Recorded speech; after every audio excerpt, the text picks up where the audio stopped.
Thank you. Denise right here. Next. Oh, you want to go inside? If we could invite the rest of the business services and ADS team to just continue in if you'd like to. Yeah. Come on in if you'd like to line up around the corner here. Welcome the rest of the ADS and business services team. Any of you who want to join, please. We're arm twisting. Yes, we are. It's a good team effort, so it's nice to have the whole crew here today. Good morning and welcome. Thank you so much for being with us today. So much of the news that this office has been pushing out this year has been related to the 2024 election, and so we are very excited and eager to talk about something different. So here today we are celebrating the launch of our new online business filing system. And this is the heart of the work that we do here in our Business Services Division at the Secretary of State's office. The Business Services Division plays a very key role in helping establish new businesses in Vermont, providing protection and clarity whenever a consumer or a business or a corporate attorney or a lawmaker wants information about a business that is registered here in Vermont. Registering a new business at the Secretary of State's office is the first step to establishing a new business. And it's something that businesses need to do in order to establish their business name, in order to get their bank account, to establish a relationship with the tax department. So we're really proud to offer the very first step in the process of forming a new business in Vermont. We also are an ongoing part of a business's evolution in Vermont. And so there are annual or biennial reporting that businesses do here through our system. And we are proud to be able to offer those services seamlessly and smoothly for businesses in Vermont. The mission of our Business Services Division is really centered on transparency, which is a key priority for the Secretary of State's office across all of our divisions. All business registrations are available in a searchable database, and anyone with access to a computer or internet is able to research a business in Vermont. You can also call or email or visit us here in person. Customer service is our focus in the Business Services Division, and we are always happy to help regardless of what medium you need to reach out to us through.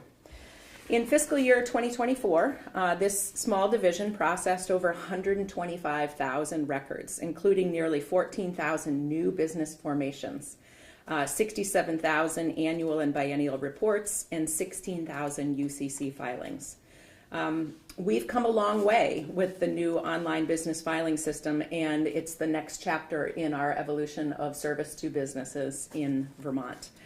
Up until 2013, this division processed all of these filings in paper, and so there would be stacks from floor to ceiling of business filings that this very small team would work to process. And processing that annual report season would require weeks and weeks of intensive labor. And I'm looking at the team right now because I'm really proud to say that most of the members of our business services team were actually here for that first transition from paper to digital. And I think it's a really exciting chance for them to see what this next iteration of the online business filing system can mean for their efficiency and for the way we serve Vermont businesses. The previous IT system was stretched beyond its useful life. A decade is a century in terms of IT, and so we are very happy to be moving into our new system with all of its efficiencies. When I took office in 2023, it was really clear we needed to move forward with this project and to push it along as efficiently and quickly as possible. I was really proud to bring David Hall on to help spearhead that effort, and he and his team have been working diligently over the last 10 months to put this system together. We also need to give a big shout of thanks to our partners at Reframe, the vendor who is building our system. Our incredible business services team has worked side by side with Reframe throughout this year. Also want to give thanks to our own Secretary of State IT team, and then also with us here today are folks from our Agency of Digital Services, including Denise Riley-Hughes. And I just want to thank you and your team for the collaboration, because we truly wouldn't be here today if it wasn't for the hard work that all of you did to help push this along. I'm going to turn the microphone over to Business Services Director David Hall for a few remarks. Thank you, Madam Secretary, and thanks for being here today. Want to say to Vermonters, we have proudly delivered a new IT project on time and on budget through the diligent effort of our team with our partners at the Agency of Digital Services, our vendor Reframe Solutions. We put in double time most days of the week to identify all the things that Vermonters need in this system and do our best to implement it and go live this week, and we're very proud of that work. Just a quick overview of why it matters to you and what it does. To create a business is fundamentally a bargain in society between putting capital at risk and enjoying liability protection and public awareness when you decide to go out and put it all on the line. And we stand at the middle of that effort. We are the place you come to create your business, to file your records, to maintain yourself in good standing. Banks and regulators look to us when they need to know who owns a business or who is applying for a loan application, for instance, with whom they may want to conduct a business deal. It's information that is, as the Secretary said, transparent, public, and it relates at the end of the day to protection. So we're excited about this new system. As the Secretary mentioned, the old system over 10 years old. Certainly a big step forward over paper, but it had reached limits, and we now have a new system that is, I'd say, better in all ways.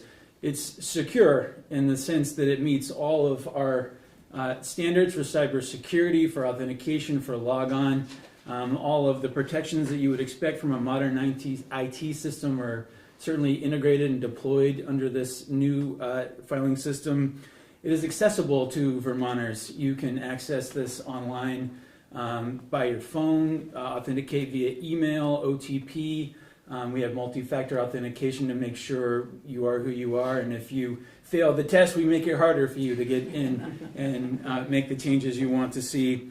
The system is more reliable in the sense we have intensive support from our vendor, from ADS, and we feel very confident in the database that we've built and in the retrievability, accessibility of records. It is more convenient for people. We have a user dashboard to which you can associate your filings, your records over your history, and easily access the receipts of the transactions you've had with our office, and hopefully makes things easy for you throughout the year and at the end of the year as we come up on tax and other record deadlines. And lastly, this is hopefully, ideally, more user-friendly for our staff internally. They work really hard, and as the Secretary said, process over 100,000 records a year among 5 people. So they really do an incredible job, and it speaks to their commitment to public service that they've been with this division from at least 8 all the way up to almost 20 years. So I'm very proud of our team. Since we went live with this new system early on Sunday, we had completed our work and did a soft rollout. We've processed over 1,000 records at this point, and so far helped hundreds of, all of the new users create a new online identity within the new system. And while I will be the first to concede that, as with any new system, nothing is perfect, we continue to work diligently every day to fix any bugs, issues, bells, whistles, and over the next 100 days we'll be in an intensive warranty period as we go into annual report filing, and we will be sure to address all your concerns. So if you come to our system, if you find things that are wrong, we want to hear from you. We want to fix it. We want to help you succeed. email, phone, come to our website, come to 128 in Montpelier. We're happy to help. And with that, I think I will defer now to our Secretary of Digital Services. So first I want to thank Secretary Copeland-Hansis and Deputy Secretary Hibbard, because we are typically behind the scenes. We don't get to see the outcomes, honestly, when it comes to some of these major projects. And to hear you sharing all of the critical factors that led you to go live, where it's securing digital data, it's securing identity, it's protecting our businesses as they operate with the state of Vermont. It very much aligns to the strategies that we've been working on at ADS, as well as user experience. And so this is a job well done to the broader team as a whole. And I know that my team members are here too. This was a full group effort, and I really look forward to, now that we are post go live, look forward to seeing how this system really benefits the businesses across Vermont. So thank you. Thank you. In closing, with the launch of our new system, we can now turn towards the projects that we have in front of us for 2025. So I wanted to give a brief preview of some of the more important ones that we will be talking about in the coming year. First and foremost, we intend to pursue legislation in the coming session to further improve our operations here, streamline the laws that govern corporations and business organizations, and the filing processes that they follow. Importantly, based on conversations that we've had with our counterparts in other states, it's becoming clear that there's a rising number of fraudulent filings throughout the country. It's not just a Vermont experience. We've seen modest increases in attempted fraudulent filings this year. Under current Vermont law, in most cases, disputes over fraudulent filing must be referred to law enforcement and resolved by the courts, which is slow, cumbersome, inefficient, and I think insufficient in terms of the risk to Vermonters of fraudulent filings.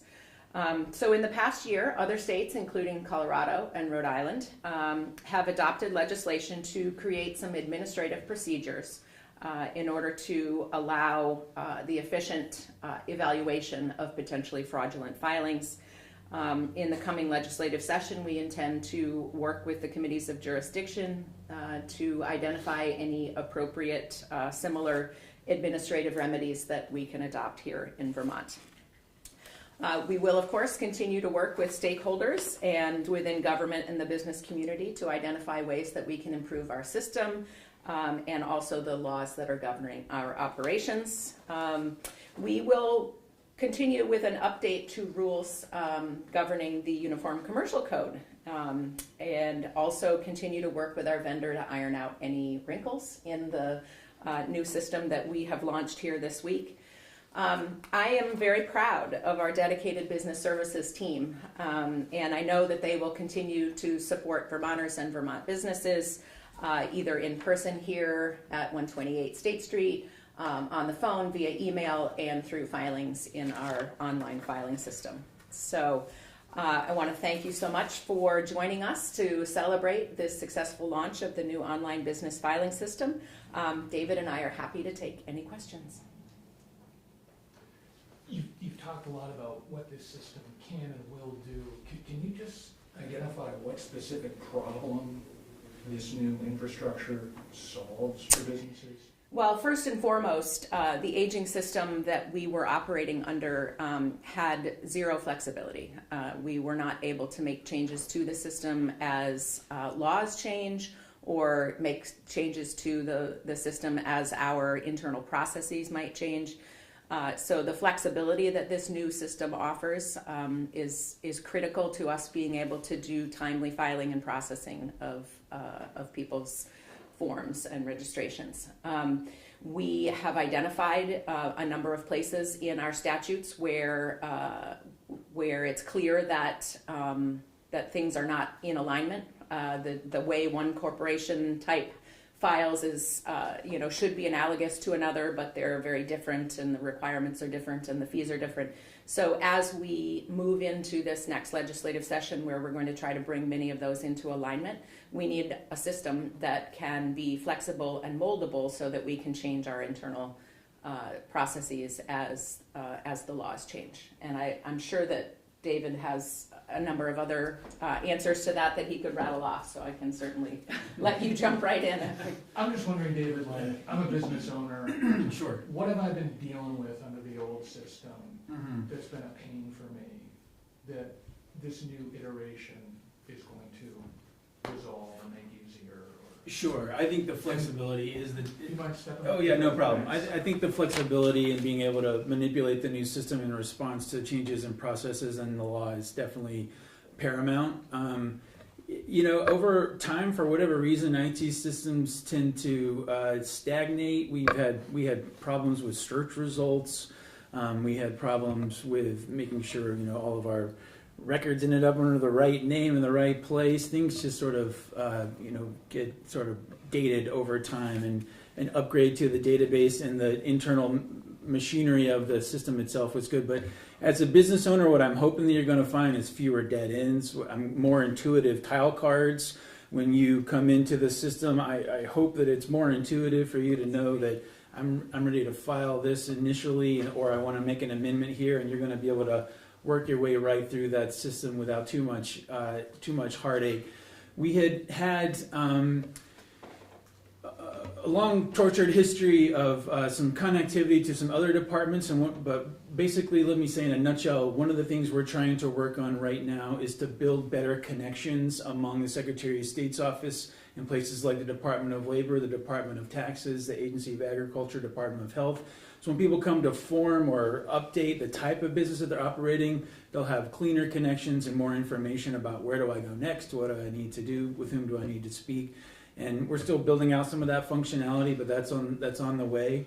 And I think the flexibility of the system to be able to update it in real time is not only saves us a lot of significant costs, because previously, for instance, just to communicate with businesses was a significant hit for us to compile an email address list of businesses that are registered.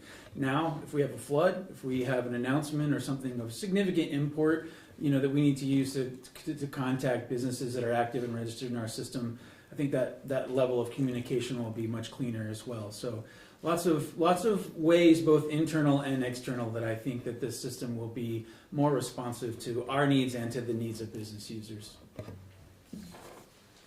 Total cost? Sure. So the total lifecycle cost of this system is about $5.5 million over the first projected contract period of 5 years. So that's about 3.78 for the build, and then about $350 a year for operation. That is actually $100,000 ish cheaper on an annual operating basis relative to what we have now. So after we take out the build work, ongoing maintenance and operation costs for a superior system are actually less than the system that we have right now. So we feel. Well, we don't have it anymore. We have to change our language. That's right. That's right. Or the previous system. So both an upgrade and a cost savings in the long run. Can I keep going? Okay. That's all I have. Fraudulent filings. Yes. What kind of fraudulent filings are you talking about? Fraudulent business filings? Yeah, it really runs the gamut, and the sophistication of fraudulent filers is an issue that we discussed this summer at the AICA conference in Detroit. Basically, it's both pure fraud, where they just come in and posit a fake identity, basically try to start a business and do as much damage as they can before anybody catches on to it. A more concerning increase lately is in what's called synthetic filings, where people take some aspects of actual businesses and then make up the rest, make a composite identity, if you will, and then try to apply, let's say, for a loan online. So there's never much person-to-person interaction. Sometimes that works, sometimes it doesn't, but typically the problem arises for us in most circumstances is when it's either a synthetic filing or it's some sort of abuse. A fake filer will use a valid address of a Vermont landowner, a homeowner. And the landowner or homeowner comes to us and says, I definitely do not have an LLC that does such and such, is now registered on file with your office. We have some tools to try to respond to that, but what we really would like to see is clear legislative authority that allows an efficient administrative disposition before harm can be caused. And right now, as we said, really the process for us to follow in most cases is a referral to the AG's office or the state's attorney. Obviously, they're limited in their capacity, and then the courts are even more limited in their capacity. It's timely, it's burdensome, it's costly. So our hope is to mimic some of the other administrative resolution procedures that are embedded in the Secretary of State's office. And when we have cases of fraud, clear misstatements of fact, erroneous filings, we'll give people the opportunity to correct the record or validate the information they provide with us, or we'll be able to move pretty expeditiously to terminate or suspend that filing until we can sort out whether or not it's valid. So that's what we're hoping for. So you're seeking the authority to terminate a filing, which you do not have right now? Essentially, yes. There are limited circumstances in which we can involuntarily terminate filings. For instance, you failed to tell us you changed your agent, you didn't file your annual report.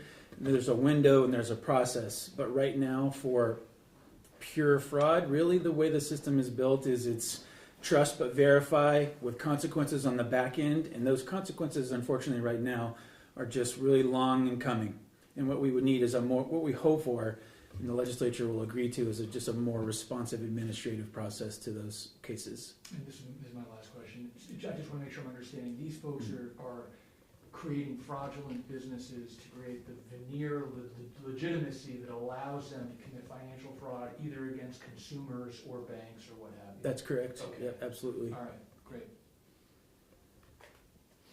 Wonderful. Thank you all. Thank you so much for coming today. This will be our audience of one. Got two stories out of it instead of one. I appreciate you helping us fill the Yes. holiday bucket. Well, that's the service that we offer here. So actually, how many copies was in there? 5 minutes?